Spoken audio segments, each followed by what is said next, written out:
தேவனுக்கே மகிமை உண்டாவதாக. கிருபை கிடைத்தது. யாத்திராகமம் 33:17.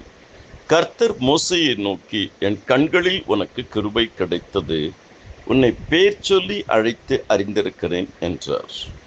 நோவாவுக்கு கிருபை கிடைத்தது. ஆதியாகமம் 6:8-9. ஆபிரகாமுக்கு கிருபை கிடைத்தது. ஆதியாகமம் 18:3. அதாவது கர்த்தர் ஆபிரகாமுக்கு ஈசாக்கை கொடுத்தார். நோவாவை பேழையில் வைத்து கர்த்தர் காப்பாற்றினார். லோத்துவுக்கு கிருபை கிடைத்தது. அழிவிலிருந்து கர்த்தர் லோத்தை காப்பாற்றினார். ஆதியாகமம் 19:19.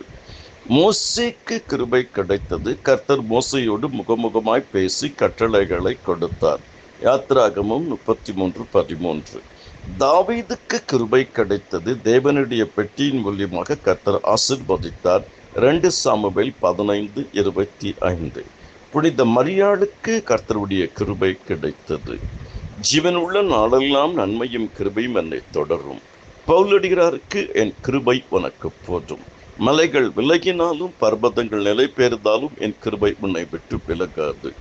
தேவனே, உம்முடைய கிருபை எவ்வளவு அருமையானது. நீர் எனக்கு பாராட்டின கிருபை பெரியது. தேவனே, உம்முடைய நாமம் மட்டும் எங்கள் வாழ்க்கையில் மகிமைப்படுவதாக. ஆமேன், ஆமேன்.